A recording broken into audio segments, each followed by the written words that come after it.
عزیز دوستو، بزرگوں اور بھائیوں، اللہ تعالیٰ نے قرآن مجید میں ارشاد فرمایا کہ وَبَشِّرِ الَّذِينَ آمَنُوا وَعَمِلُوا الصَّالِحَاتِ، اے محبوب علیہ السلام خوشخبری دے دیں ان لوگوں کو جو ایمان لائے اور جنہوں نے نیک اعمال کیے۔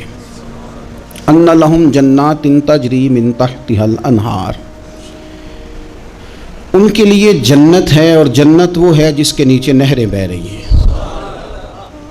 اللہ تبارک و تعالیٰ نے اپنے محبوب کریم صلی اللہ تعالیٰ علیہ وسلم کے غلاموں کو خوشخبری سنوائی، اور سنوائی بھی حضور کے مقدس لبھہ مبارکہ سے۔ آپ انہیں خوشخبری دے دیں کہ ان کے لیے جنت ہے، باغات ہیں، اور باغات وہ ہیں جن کے نیچے نہریں رواں دواں۔ لیکن کن لوگوں کو؟ جو ایمان لائے اور جنہوں نے نیک اعمال کیے۔ کچھ نہ کچھ انسان کو نہ عمل کرنا چاہیے۔ وہ جو عمل ہے نا، کوئی بندہ اپنے عملوں سے جنت میں نہیں جائے گا، جنت میں خدا کے فضل سے جائے گا۔ لیکن یہ جو اعمال ہیں نا، یہ سبب بنیں گے اللہ کی رحمت کا، یہ ذریعہ بنیں گے خدا کے کرم کے متوجہ ہونے کا۔ جب ہم نیک اعمال کریں گے تو اس عمل کی وجہ سے رحمت ہوگی، اور وہ رحمت ہمیں اللہ کے قریب بھی لے جائے گی، اور اس رحمت کی برکت سے رب جنت بھی عطا فرمائے گا۔ ہمارے ہاں یہ ہوتا ہے کہ ہم زیادہ تر چیزوں کو تقریر سننے کی حد تک لیتے ہیں، اچھی نصیحت کا لطف ضرور حاصل کرتے ہیں، اچھے جملے کو اپنے دل میں اس کی فرحت ضرور محسوس کرتے ہیں، لیکن عمل کی طرف نہیں بڑھتے۔ اس کا نقصان یہ ہوتا ہے کہ یہ معاذ اللہ ایک باقاعدہ شعبہ بن جاتا ہے کہ میں نے بڑی خوبصورت تیار کر کے تراش خراش کر کے بات کرنی ہے، بڑی عمدہ کرنی ہے۔ اچھے ادیب تو پیدا ہوتے ہیں، اچھے خطیب، اچھے واعظ، اچھے سننے والے، داد دینے والے تو پیدا ہوتے ہیں، لیکن اگر عمل کا شوق نہ پیدا کیا جائے تو پھر باتیں نشستن گفتن برخاستن تک رہ جاتی ہیں، اس کا لطف نہیں آتا۔ پھر تو تقریریں ہو رہی ہیں، ہوتی ہیں اور ہوتی رہیں گی، نتیجہ کیا نکلا؟ جو آدمی کہتا ہے میں اتنے سالوں سے تقریر سن رہا ہوں، تو سوال یہ ہے کہ بھئی اتنا سننے کے بعد تم سمرے کتنا؟ سننے کا ایک ہی مقصد زندگی میں آپ سمجھ لیں کہ سننے کا مطلب سنورنا ہے، اور اگر آپ نے خیر کی بات سنی اور آپ سنورے نہیں، میں آپ کو دعوت فکر دیتا ہوں۔ نبی پاک صلی اللہ تعالیٰ علیہ وسلم نے ارشاد فرمایا، ایک عورت تھی، طوائف تھی، ساری زندگی اس کی گناہوں میں گزری معاذ اللہ، پھر وہ ایک کنویں کے پاس سے گزر رہی تھی، ایک پیاسا کتا اس نے وہاں پیاس سے تڑپتے سسکتے دیکھا، اور پھر اس نے اپنے جوتے کو لٹکا کر اپنے دوپٹے کی مدد سے یا جیسے اس سے ممکن ہو سکا اس نے پانی نکالا، کتے کو پلایا، اللہ نے اس کی بخشش فرما دی۔ آپ ماشاءاللہ ہزاروں میں لوگ ہیں، آپ نے بڑی جلدی مجھے یہ بتانا ہے، یہ حدیث آپ نے پہلے بھی سنی ہوئی ہے نا؟ میرا خیال ہے کوئی بندہ نہیں رہا جس نے نہ سنی ہو، سنی ہوئی ہے نا ہم نے الحمدللہ۔ اتنے سارے بندے جو یہاں موجود ہیں انہوں نے سنی ہوئی ہے، تو ظاہر ہے امت مسلمہ میں جتنے لوگ ہیں ڈھیر ساروں نے یہ بات سنی ہوگی۔ لیکن میرا سوال یہ ہے، میں سڑکوں پہ روڈوں پہ سفر کرتا ہوں، ہم نے یہ حدیث درجنوں بار سنی کہ طوائف نے کتے کو پانی پلایا تو اس کی بخشش ہو گئی، لیکن حال یہ ہے کہ سڑک پر کسی گاڑی سے ٹکرا کر اگر کوئی کتا مر جاتا ہے، اب مر ہی گیا ہے، گاڑی والا، موٹر سائیکل والا، پجارو والا، بس والا کوئی اتنی جرت نہیں کرتا کہ لکڑی کے ساتھ رسی کے ساتھ ہی پکڑ کے اسے سائیڈ پہ کر دے۔ اس سڑک پہ مرا ہوا پڑا رہتا ہے، یہاں تک کہ گاڑیوں کے ٹائروں کے ساتھ اس کا گوشت لگ لگ کے سڑک صاف ہوتی ہے۔ اس محبوب کے ماننے والے جس محبوب نے بتایا کہ طوائف نے پانی پلایا تھا، اور ہمیں سمجھ بھی آ گئی اور حدیث پڑھ بھی لی اور سن بھی لی، پھر اس ملک کی جو مسلمانوں کا ملک ہے اس کی سڑکوں پر مرے ہوئے کتوں کو اٹھائے بھی کوئی نہ، اور زخمی کتا زخمی ہو ہی گیا ہے، اب اسے سڑک سے سائیڈ پہ ہی کر دیا جائے کم از کم، تاکہ اس کی اگر جان باقی ہے تو بچ جائے۔ تو پھر مجھے بتاؤ نا میرے دوستو، ہم نے کس لیے تقریریں سنی ہیں، کس لیے خطبے سنے ہیں؟ واعظ و نصیحت کی مجالس کا مطلب ہم نے کیا سمجھا ہوا ہے؟ تقریر، تحریر، تصنیف، اچھی گفتگو، اچھا جملہ، اس کا معنی ہم کیا سمجھتے ہیں؟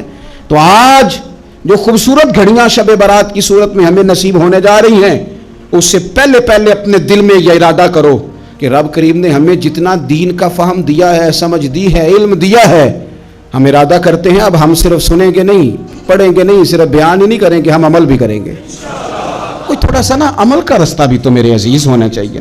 اب مطلب بہت ساری جگہوں پہ جانے کا موقع ملتا ہے تو لوگ کہتے ہیں پیر صاحب ناراض نہ ہونا، ہم نے بڑا بندوبست کیا ہوا ہے، تقریر ذرا نہ 1.25 گھنٹہ کرنا۔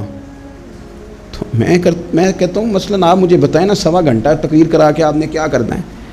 اگر تو آپ نے اس لیے بلایا ہے کہ جناب ایک بات سنیں گے، ایک واز ہوگا، سر دھنیں گے، تو وہ تو مجھے آتا ہی نہیں. تو میں تو مختصر بات کروں گا اور اتنی کروں گا جس کی ضرورت محسوس کروں گا. لمبی چوڑی تقریروں کا کیا مطلب ہے؟ ہم کیا چاہتے ہیں سوائے اس کے کہ جناب بات بڑی اچھی کانوں کو لگ رہی ہے، مزہ بڑا آ رہا ہے، تو آپ نے لیا کیا؟ نتیجہ کیا نکلا؟ میرے رسول پاک علیہ السلام کے صحابہ جو حضور سے نصیحتیں لیتے تھے وہ کیسی تھی؟ حضرت عبداللہ بن بصر رضی اللہ تعالیٰ عنہ حاضر بارگاہ ہوئے، آ کے عرض کی، یا رسول اللہ صلی اللہ علیہ وسلم، میں آیا ہوں سونے، پتہ نہیں دوبارہ آ سکوں کہ نہ آ سکوں. حضور پتہ نہیں موقع ملے نہ ملے، ایک بات مجھے بتا دیں، میں اس پہ عمل کروں گا، میری زندگی بھی بن جائے اور آخرت بھی بن جائے. تو کریم محبوب نے فرمایا، عبداللہ زبان کو خشک نہ ہونے دینا، اس کو تر رکھنا. تر حضور کس چیز سے؟ فرمایا اللہ کے ذکر سے تر رکھنا. زبان اللہ کے ذکر سے تر رہے، ہر وقت رب کی یاد رہے، تیری دنیا بھی بن جائے گی اور آخرت بھی بن جائے گی. تو میرے عزیز اپنی زندگی کے اندر اب ہم نے عمل کرنا ہے. اور جناب کمال پھر یہ ہے کہ جب واز سننے کا شوق بڑھ جاتا ہے، تقریر سننے کا شوق بڑھ جاتا ہے، سننے سنانے کا خالی مزاج ہو جاتا ہے، پھر بندہ ڈھونڈتا پھرتا ہے کہ نئی سے نئی چیز کہاں ملتی، انوکھی سے انوکھی چیز کہاں ملتی، انفرادی سے انفرادی بات. میرے بھائی آپ ضرور سنیں، ضرور سنیں. مومن کی گمشدہ میراث ہے، حکمت جہاں سے ملے لیں، لیکن عمل کرنے کے لیے لیں، عمل کرنے کے لیے. اب میرا دل کرتا ہے، اب ہماری چپ سے بھی لوگ سبق سیکھیں. حضرت باجید بستامی فرمایا کرتے تھے، جس نے ہماری چپ سے کچھ نہیں سیکھا اس نے ہماری تقریر سے کیا سیکھنا ہے. اب تھوڑا سا نا اشاروں کی بولی بھی سمجھیں، اب تھوڑا سا یہ بھی ہو کہ بس بات پوری ہونے نہ پائے اور انسان کی رغبت عمل کی طرف بڑھ جائے. یہ مزاج ہمیں دیا ہے. اب تو بھائی آ جائیں آپ، صبح بھی تقریر کر دیں، دوپہر کو بھی تقریر کر دیں، شام کو بھی تقریر کر دیں.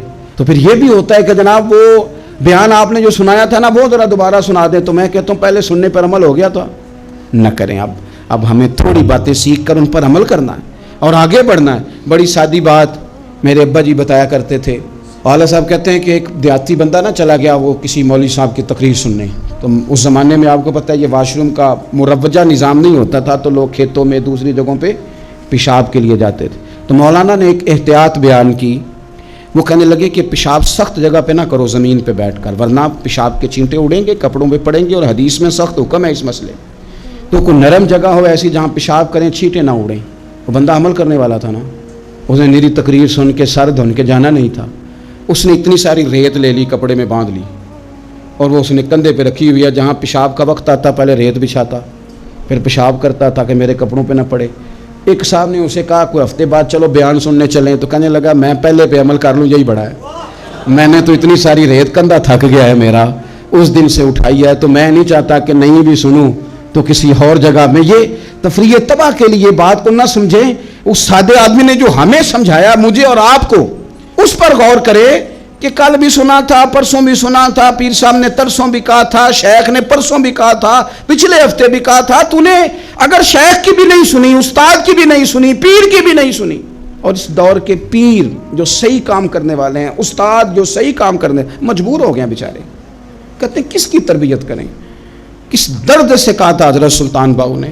وہ کہتے ہیں اور رب دا طالب کوئی بھی نہیں ملیا، اتے جو ملیا ہے طالب زردہ ہو. یہ تو آئے ہیں کاروبار سیدھا کرنے، فوٹو کھنچوانے، فلاں کام کے لیے. یہ تو وہ جو ہم دینا چاہتے ہیں اس کا تو مزاج ہی نہیں. پہلے بھی میں نے کہا تھا، پھر کہتا ہوں مجھے شوق نہیں ہے. خدا مجھے معاف کر دے اس دن سے پہلے جس دن یہ شوق ہو کہ میں سویرے جاؤں گا تو نوٹ لاؤں گا، تو شام جاؤں گا تو نوٹ لاؤں گا. یہ شوق نہیں ہے، طبیعت نہیں ہے، من نہیں چاہتا. لیکن یہ کہ یہاں بھی آ جائیں خطاب کر دیں، یہاں بھی او خدا کے بندو، ہم کہاں اس قابل ہیں ہم خطاب کریں. ہم نے تو نا جی ایک اذان دینی شروع کی ہوئی، صبح و شام ایک اذان پڑھتے ہیں. ہے یہ پیغام حضرت احمد رضا کہ بارگاہ نبی کے رہو با وفا. ہم تو کہتے ہیں ادھر آ جاؤ، ٹھوکریں کھاتے پھرو گے ان کے در پہ آ پڑو. قافلہ تو اے رضا اول گیا آخر گیا. ہم تو کہتے ہیں ادھر آؤ، اللہ رسول کی بارگاہ کی طرف رجوع کرو. اور وہ ایک جملے پہ اگر تو عمل ہو گیا. پیار سے باتیں کرتا رہتا ہوں، سب کے ساتھ نہیں کرتا، جس کا مجھے پتا ہو کہ یہ تھوڑا سہ لے گا. ایک دوست نے مجھے کہا کہ میں تو آتا ہوں تو مجھے علاقے کے لوگ کہتے ہیں ان کو بلاؤ. تو میں کہتا ہوں پورا عمل کرنا میری غلط ہے، تو پھر میں باقیوں کو بھی لگا جاؤں گا. تو اگر تیرا ہی عمل نہیں ہو سکا تو باقیوں کو میں نے جا کے کیا سمجھانا ہے. تو ایک تو آج کی جو رات ہے، اس سے پہلے اپنے اعمال کی طرف میں اکثر کہتا رہتا ہوں کہ شب برات پہ ہر مسجد سے زور زور سے رونے کی آواز آتی، آنی بھی چاہیے۔ شب قدر پہ آتی ہے، عمرے پہ جاتے وقت لوگ معافیاں مانگتے ہیں، حج پہ جاتے وقت، اور کروڑوں لوگ یہ کام کرتے ہیں سال میں۔ اگر 25 لاکھ 26 لاکھ آدمی یا 50 لاکھ آدمی حج کرتا ہے اور وہ جانے سے پہلے معافی مانگ کے گیا، توبہ کر کے گیا ہے، اور کروڑوں لوگ ہیں جو شب قدر میں ہیں، شب برات میں ہیں، اور انہوں نے کھول کے توبہ کی ہے، تو پھر میرے بھائی سویرے کرپشن ختم ہونی چاہیے نا ملک سے، سویرے 75% جھوٹ ختم ہونا چاہیے نا۔ ساری رات تو لوگوں نے توبہ کی تھی، صبح 80% حقوق العباد کا مسئلہ حل ہونا چاہیے تھا کہ نہیں ہونا چاہیے؟ صبح ملاوٹ بہت حد تک ملک سے ختم ہونی چاہیے۔ تو کیا ہم نے سمجھ لیا ہے؟ ہم نے یہ سمجھا ہے کہ شب برات پہ بھی بس ایک رسم ادا کرو، آؤ تھوڑی توبہ کرو چھٹی کر جاؤ، آئیے شب قدر تو توبہ کرو اور چھٹی کر جاؤ؟ کیا یہ ہم نے مطلب سمجھ لیا؟ حج کرنے گئے، رب کی بارگاہ میں حاضر ہوئے، رسول کریم کی بارگاہ سے بھی جو ہو کے آ جائے اور بدلے ہی نہ، وہاں تک جائے اور بدلے ہی نہ۔ مدینے گئے، کعبے گئے، کربلا گئے، جیسے گئے تھے گھوم پھر کے ویسے ہی آ گئے۔ نتیجہ کیا ہے؟ اپنی زندگی نتیجہ خیز بنائیں۔ آج اس خوبصورت موقع پر جب شب برات ہمارے سامنے کھڑی ہے، اپنے ذہن میں تہیہ کریں کہ اب ہم نے بدل جانا ہے۔ شوگر ہو جائے تو بدلنا پڑتا ہے، اللہ معاف کرے، چینی چھوڑنی پڑتی ہے، من پسند مٹھائیاں چھوڑنی پڑتی ہیں، بدلنا پڑتا ہے۔ بلڈ پریشر ہو جائے تو یارو بدلنا پڑتا ہے۔ اگر انسان کو خدا نہ خواستہ کوئی مرض لگ جائے تو بدلنا پڑتا ہے۔ اولاد پیدا ہو جائے تو بدلنا پڑتا ہے۔ گھر میں بیٹیاں پیدا ہو جائیں تو بوڑھے باپ کو بدلنا پڑتا ہے۔ بال سفید آ جائیں تو پھر بھی تو بدل جانا چاہیے نا۔ انسان کی عمر 40 سال ہو جائے تو پھر بھی تو بدل جانا چاہیے۔ شب برات پہ توبہ کرے تو پھر بھی تو بدل جانا چاہیے۔ اب بدل جائیں، اب ہم بدل جائیں۔ اب نہ درد ہوتی ہے، گاڑی میں بیٹھیں تو کمر پہ درد ہوتی ہے، اب ہم بدل جائیں۔ اب لوگ بتاتے ہیں تیرے بال سفید ہونے لگ گئے، اب ہم بدل جائیں۔ اب لوگ ہمیں کہتے ہیں بچے جوان ہو گئے، اب ہم بدل رہے نا یارو۔ اب لوگ ہمیں کہتے ہیں کہ اوہو، اب تو آپ اٹھتے وقت زمین پہ پہلے ہاتھ رکھتے ہیں پھر اٹھتے ہیں۔ اب بدل نہ جائیں۔ اب محسوس ہوتا ہے کہ نیند گہری نہیں آتی، اب محسوس ہوتا ہے کہیں کہیں جسم میں تکلیف ہے، اب بدل نہ جائیں۔ اب نہ کئی کلاس فیلو چلے گئے دنیا چھوڑ کے، بدل نہ جائیں۔ اپنے بہن بھائیوں میں سے کئیوں کا جنازہ پڑا، بدل نہ جائیں۔ ہم میں سے کئیوں نے ماں باپ دفن کر دیے، پھول ڈال دیے قبروں پہ، بدل جائیں۔ اب وقت تھوڑا رہ گیا، اب کچھ تبدیلی کی طرف آئیں۔ اب توبہ صحیح والی کر لیں، اب استغفار دل سے پڑھ لیں، اب تبدیل ہو جائیں، اب اپنے اندر باہر کچھ تبدیلیاں لائیں، اب اپنے ظاہر اور باطن کو سنواریں۔ اب اللہ رسول کی بارگاہ میں جانا ہے نا، تو کہیں ایسا نہ ہو شرم آئے حضور کے سامنے کھڑے ہوتے، حیا آئے نبی کریم کی بارگاہ میں کھڑے ہوتے۔ اب کچھ تبدیلی لائیں، آج ارادہ کریں کہ آج جو توبہ کریں گے وہ صحیح والی کریں گے، آج جو وہاں استغفار کریں گے اللہ کے حضور حاضر ہو کے تو وہ صحیح والا کریں گے۔ اب کچھ تبدیلی کا مزاج لائیں۔ اور پھر ایک اور بات بھی عرض کروں، ہمارے ذاتی تعلقات سارے دھوکہ ہیں، ہماری جیبوں میں مال سارا دھوکہ ہے، ہمارے بلند و باغ دعوے سارے دھوکہ ہیں، ہمارے بڑے بڑے رتبے سارے دھوکہ ہیں۔ بڑے تعلقات تھے بیٹے کے، پر ماں بیمار تھی تو اسے صحت تو نہیں تعلقات کی وجہ سے مل سکی۔ بڑے تعلقات تھے نا بیٹے کے، لیکن جب بیماری زور پکڑ گئی تو پھر کیا کر سکا کوئی؟ بڑے تعلقات تھے، بڑا پیسہ تھا جیب میں، بڑا کچھ تھا، لیکن جب جناب اسرائیل آئے تو پھر کوئی کچھ بھی نہ کر سکا، پھر اپنے رہ گئے، اور جس کو جانا تھا وہ سب چلے گئے۔ تو یہ جتنی چیزیں ہیں نا، یہ کچھ نہیں ہیں، یہ دھوکہ ہے۔ سچ صرف اللہ رسول کی ذات ہے، حقیقت صرف دین ہے، اصل صرف وہ بارگاہیں ہیں۔ دھوکے میں نہ زندہ رہو، چھوڑ دو یہ بات کرنی کہ بڑے تعلقات ہیں، چھوڑ دو یہ بات کرنی کہ بڑا پیسہ ہے، چھوڑ دو یہ بات کرنی کہ برادری قبیلے علاقے میں بڑا، اور کچھ بھی نہیں ہے۔ کل من علیہ فان، ہوئے نامور بے نشاں کیسے کیسے۔ دیکھو زمین کھا گئی، نوجوان کیسے کیسے۔ میں مولانا نورانی کی قبر پہ کھڑا تھا تو میں کہہ رہا تھا مقدور ہو تو خاک سے پوچھوں کہ اے لئیم تو نے وہ گنج ہائے گرا مایا کیا کیے، اتنے بڑے لوگ تو لے گئی، اتنے بڑے لوگ، اتنے اتنے بڑے لوگ قبروں میں کدھر گئے؟ سلطان محمود غزنوی کہاں ہیں؟ شہاب الدین غوری کہاں ہیں؟ وہ لوگ جو میدانوں میں آ کے صرف ان کا نام لیا جاتا تھا تو دنیا کانپ جاتی تھی، وہ کہاں گئے؟ اٹھ گئے سب لوگ، چلے گئے، ختم ہو گیا معاملہ۔ وقت اب ہماری طرف بڑھ رہا ہے، اب تیزی ہے، اب پیغام اجل آیا، کئی ہمارے ارد گرد سے اٹھا کے لے گیا، اب ہمیں بھی تو واپس لوٹنا ہے نا، تو کچھ تیاری کر لیں، کچھ ارادہ کر لیں۔ اور بارگاہ رب رسول کی اس طرح کی ہے کہ بس جانے کی دیر ہے، بس صرف جانے کی دیر ہے، صرف جانے کی۔ اور اللہ رسول کی بارگاہ دوستو وہ والی ہے کہ جہاں نا زیادہ منت بھی نہیں کرنی پڑتی۔ وہ جو 4-5 لوگ تھے نا مکہ مکرمہ میں، انہوں نے بہت ہی اسلام کی مخالفت کی حد کر دی تھی، ان کے لیے حکم ہوا تھا جہاں ملے قتل کر دو۔ اکرمہ تھے، ابن قتل تھے، کچھ اور لوگ تھے، تو پتہ ہے ان کو کسی نے مشورہ کیا دیا تھا؟ کسی کافر نے مشورہ دیا، پر پتہ صلاح کیا دی تھی؟ اس نے کہا تھا تم نے بڑی زیادتیاں کی ہیں، بڑے بے ادب ہو، کسی صحابی کے قابو نہ آنا، مار دیے جاؤ گے، اپنی خطاؤں کے سبب سے تم مار دیے جاؤ گے، لیکن اگر کسی طریقے چھپتے چھپاتے رسول پاک کی بارگاہ میں پہنچ جاؤ نا، اگر وہاں کسی طریقے چلے جاؤ۔ انہوں نے پوچھا معافی کیسے مانگیں گے، منہ کیسے دکھائیں گے، ہم نے اتنے ظلم کیے، اتنی زیادتیاں کی، کیسے معافی مانگیں گے؟ تو کہنے والے نے کہا کہ نہیں کچھ نہیں، تم بس کہہ دینا ہم آ گئے، اس سے زیادہ تو بات ہی کوئی نہیں، اتنا ہی تو صرف کہنا ہے آ گئے، اور نہ آتے تو جاتے بھی کہتے، بس تم اتنا کہہ دینا ان العبد اذا اعترف ثم تاب تاب اللہ علیہ۔ نبی کریم علیہ السلام نے فرمایا بندہ جب آ کے کہتا ہے نا یا اللہ میں بھول گیا تھا، غلطی ہو گئی، ان العبد اذا اعترف، مان جو گیا ہوں، مان جو گیا، غلطی ہو گئی، جب کہتا ہے نا میں بھول گیا، ثم تاب، پھر وہ توبہ کرتا، تاب اللہ علیہ، اللہ دیر کرتا ہی نہیں، فوراً توبہ کو قبول فرما لیتا۔ ہمارے ہاں نا کچھ لوگ تو طبعاً سخت ہیں، اللہ معاف فرمائے، اور کچھ رد عمل کے طور پر سخت ہو گئے، کچھ باتیں دلوں میں بیٹھ گئی ہیں جنہوں نے طبیعتوں کو سخت کر دیا ہے۔ کبھی کہیں آپ بہو سے کہ چلو بوڑھی ساس سے اگر کبھی کو بات سخت نکل گئی ہے تو معاف کر دے، وہ تیار نہیں ہوتی، وہ کہتی ہے تمہیں پتہ نہیں میرے ساتھ کیا کچھ ہوا ہے۔ کبھی ساس سے کہا جائے نا چلو بھول گئی تھی بچی تو آپ درگزر کر دیں، تو کہتے ہیں تمہیں پتہ نہیں میرے اندر سختی کتنی آ گئی ہے، دکھ کتنے بیٹھ گئے۔ ہم طبیعتوں میں سختی کر بیٹھے، ہمارے دل دھڑکتے ضرور ہیں لیکن صرف اپنے بچوں کے لیے، ہمارے سینوں میں درد اٹھتا ضرور ہے لیکن صرف اپنوں کے لیے۔ ہم نے نا 2 4 5 6 باتیں جمع کر کے ان پر پورا ذہن بنا کے سخت ہو گئے ہیں، طبیعتیں سخت ہیں، دل سخت ہیں۔ میرے نبی پاک صلی اللہ تعالی علیہ وسلم نے فرمایا، یہ حدیث مسلم شریف میں موجود ہے، فرمایا جنت میں وہ لوگ داخل کیے جائیں گے جن کے دل چڑیوں کی طرح نرم ہیں، نرم دل کے لوگ، معاف کر دینے والے، جلدی مان جانے والے۔ ایک صاحب تھے اپنے بھائی سے ناراض ہو گئے اور انہوں نے رشتے سے انکار کر دیا، پہلے ان کے بیٹے کی وہیں پہ نسبت تھی، انکار کر دیا۔ تو کئی لوگوں نے ان سے کہا، میں نے بھی کہا، تو وہ کہنے لگے پیر صاحب عزت بڑی کرتا ہوں آپ کی لیکن میں مرد ہوں، ایک دفعہ نہ کر دوں تو پھر ہاں نہیں کیا کرتا۔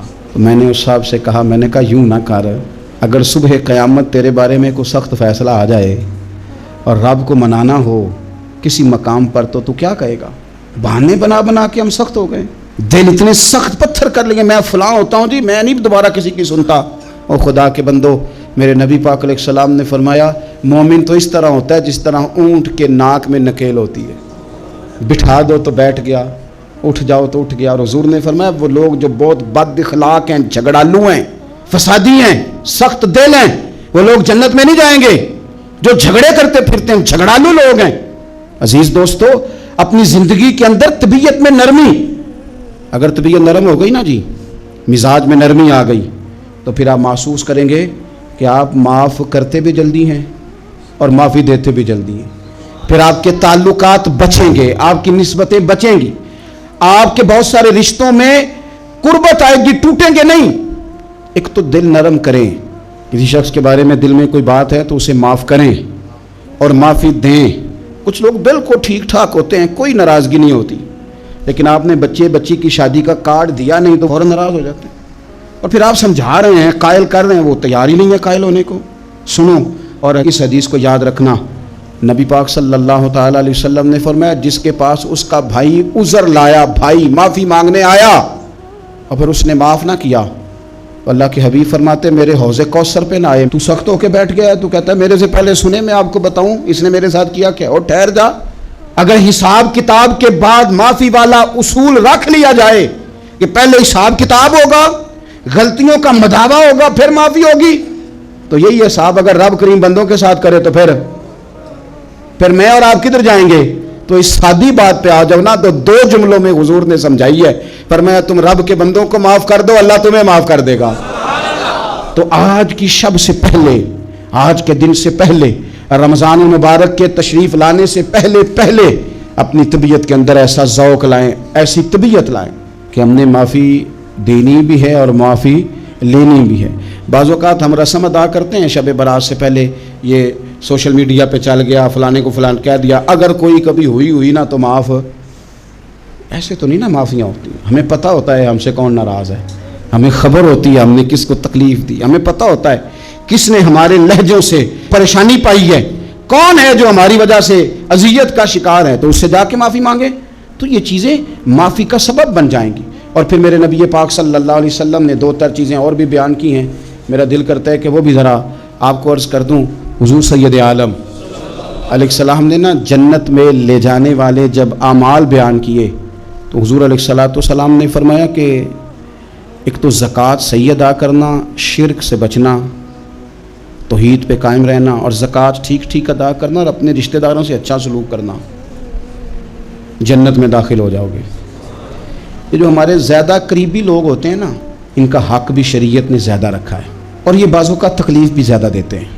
لیکن میرے عزیز ایک بات سمجھ لیں اچھی طرح سے اور اپنے دل میں بٹھا لیں، میں نے درجنوں بار کہی ہے، پھر کہتا ہوں، اللہ تعالیٰ نے جو خاندان میرے لیے پسند کیا ہے نا، مالک نے مجھے وہاں پیدا کیا ہے، تو جو چچا اللہ نے میرے لیے پسند کیا ہے وہ مجھے بھی پسند ہونا چاہیے، اور جو ماموں اللہ نے میرے لیے پسند کیا ہے وہ مجھے بھی پسند ہونا چاہیے۔ انسانوں کے اندر کمزوریاں بھی ہوتی ہیں، خوبیاں بھی ہوتی ہیں، لیکن ہمارا یہ مسئلہ بن جاتا ہے کہ ہم نہ صرف کمزوریوں کو ڈسکس کرتے ہیں، خوبیوں کا تذکرہ کرتے ہی نہیں۔ اپنے مزاج کے اندر اس بات کو آپ نے پیدا کرنا ہے۔ آج ایک اور ارادہ بھی کریں، ایک اور اپنے ذہن کے اندر بات بھی زیادہ شوق کے ساتھ پیدا کریں۔ آپ یہ کوشش کریں کہ اپنی صلاحیتوں کو دیکھیں کہ آپ میں کیا خوبی ہے، بولنے کی ہے، لکھنے کی ہے، مال خرچ کرنے کی ہے، کسی کو پیغام دینے کی ہے۔ مسجد نبوی شریف میں ایک بی بی صرف جھاڑو خالی دیتی تھی، بیمار ہو گئی تو سرکار تیمارداری کرنے گئے، اور صحابہ نے حضور کو اطلاع دیے بغیر تدفین کر دی، جنازہ پڑھا دیا، تو حضور نے قبر پہ کھڑے ہو کے دوبارہ جنازہ پڑھایا۔ اپنے وجود کو بیکار نہیں رکھنا، اس سے کوئی کام لیں۔ اللہ فرماتے ہیں افحسبتم انما خلقناکم عبثا وانکم الینا لا ترجعون، فرمایا تم کیا سمجھتے ہو ہم نے تمہیں بیکار پیدا کیا ہے، اور کیا سمجھتے ہو تم نے لوٹ کر ہمارے پاس آنا نہیں؟ ایک ذرہ بھی تو بیکار نہیں ہو سکتا، لہذا میں کسی شخص سے بیزار نہیں ہو سکتا۔ اپنی اس صلاحیت کو ضائع نہ کریں۔ ہم نہ بہت سارا وقت ضائع کر رہے ہیں، ادھر ادھر موبائل کھول لیا، دیر تک فلانی چیز دیکھی، پھر فلانی دیکھی، پھر فلانی بحث کی۔ تو اپنے آپ سے نہ کچھ کام لیں، کچھ خدمات کریں۔ ہم زیادہ وقت لوگوں کا انٹرویو کرنے میں ضائع کرتے ہیں، دوسروں کی تفصیلات حاصل کرنے میں وقت ضائع کرتے ہیں، لوگوں کا دھیان رکھنے میں وقت ضائع کرتے ہیں۔ آج کے بعد اپنا دھیان رکھنا ہے، اپنی صحت کا دھیان رکھنا ہے، اپنے معاملات کا اپنے اوپر تھوڑی توجہ دینی ہے۔ کوشش کرنی ہے کہ کس حد تک ہم اپنی صلاحیت سے فائدہ لے کے کسی کا کچھ نفع کر سکتے ہیں تو وہ نفع کریں، اپنے وجود کو نفع بخش بنائیں۔ حدیث پاک سنیں گے تو آپ محسوس کریں گے کہ اللہ کتنے اجر دینے والا ہے۔ نبی پاک علیہ السلام نے فرمایا جس نے دین کے رستے میں اتنی دیر بھی قتال کیا، لڑا، اتنی دیر جتنی دیر اونٹنی کا دودھ دھونے میں لگتی ہے، اتنا تھوڑا وقت بھی دین کے لیے اگر کوئی نکلا، جد و جہد کی، قتال کیا، لڑا، فرمایا اس بندے کو بھی اللہ جنت عطا فرما دے گا۔ اتنا تو کام کرے نا، اتنا تو کام کرے۔ اور حضور علیہ السلام نے رغبت دلائی، یعنی جتنا بھی عمل، حضور فرمانے لگے کسی عمل کو چھوٹا نہ سمجھنا، کچھ نہ ہو سکے تو اپنے بھائی سے مسکرا کے میلی لینا، اللہ اس پر بھی صدقے کا ثواب عطا کر دے گا۔ اور نبی پاک علیہ السلام نے فرمایا دوزخ سے بچ جاؤ صدقہ دے کے۔ خیال آتا تھا یا رسول اللہ کتنا کو دیں؟ تو فرمایا خشک کھجور کا ایک ٹکڑا، یعنی پوری کھجور بھی نہیں، خشک کھجور کا ایک ٹکڑا بھی خیرات کر کے بچ سکتے ہو تو وہ کر کے ہی صدقہ دے کے اللہ کے عذاب سے بچ جاؤ۔ معنی کیا ہے ان ساری روایتوں کا کہ کچھ کرو تو صحیح نا، کچھ کرو تو صحیح نا۔ ہمارے ایک بزرگ تھے تو کرونا کے دنوں میں انہوں نے ایک جملہ کہا، کہنے لگے یہ کرونا پتہ تمہیں کیا کہنے آیا ہے؟ کہنے آیا ہے کہ بیماریاں آ رہی ہیں، حالات خراب ہیں، یہ کرونا نہیں، یہ کہتا ہے کچھ کرو نا، کچھ اللہ اللہ کرو نا، فارغ نہ بیٹھو، دیکھو کیسے لوگ ڈھیروں کے ڈھیروں اب جا رہے ہیں، اب کچھ کرنا ہے انشاءاللہ تعالی، اب کچھ وقت ضائع نہیں کرنا، اور زندگی میں کچھ، میں کہہ چکا ہوں کہ ایک بندے کو بھی اللہ نے بیکار نہیں پیدا کیا، ہم نے خود اپنے آپ کو بیکار کر لیا۔ اپنے آپ کو بیکار نہ کریں۔ جب رب کہتا ہے فَحَسِبْتُمْ أَنَّمَا خَلَقْنَاكُمْ عَبَثًا، کیا تم سمجھتے ہو میں نے تمہیں بیکار پیدا کیا؟ آپ لوگ بڑے کام کے ہیں، بس اپنے آپ کو پہچانے۔ اقبال کہنے لگے عجب نہیں کہ خدا تک تیری رسائی ہو اور تیری نظر سے تو پوشیدہ ہے آدمی کا مقام، تو بندے کوئی نہیں سمجھ سکا تو وہاں تک تو کیسے جائے گا؟ اپنے آپ کو پہچانے۔ یہ جو کہتے ہیں نا مجھ سے کچھ بھی نہیں ہوتا، ناراض تو نہیں ہو جائیں گے؟ یہ کچھ کرنا نہیں چاہتے، یہ صرف ادھر ادھر دھیان رکھ کے ایک فوٹو چڑھا کے ادھر بھاگ ادھر اپنے نفس کو راضی کرتے ہیں۔ نفس بس کہہ رہا ہے آج یہ کر لو تو وہ کر لیا، ادھر دیکھ لو تو ادھر دیکھ لو۔ اس سے نکلیں، مثبت مضبوط مستحکم ارادے کریں اور پھر چل نکلیں۔ لڑنا شرط ہوتا ہے، جیتنا شرط نہیں ہوتا۔ تاریخ یہ نہیں دیکھتی کہ جیتا کون کون، تاریخ یہ دیکھتی ہے کہ لڑا کون کون، میدان میں کون کون رہا۔ اللہ بدر میں کامیابیاں دیتا ہے، احد میں کئی دفعہ کہتا ہے واپس پلٹو۔ خندق آئے گی تو پھر کامیابیاں مل جائیں گی، خیبر آئے گا تو پھر کامیابیاں مل جائیں گی۔ تو اس لیے ہمیشہ جیتنا ہی ضروری نہیں، لڑنا ضروری ہے۔ ہمت کریں، کوشش کریں۔ اللہ تعالیٰ آپ سب کو جزائے خیر عطا فرمائے۔ آخر دعوانا ان الحمدللہ رب العالمین۔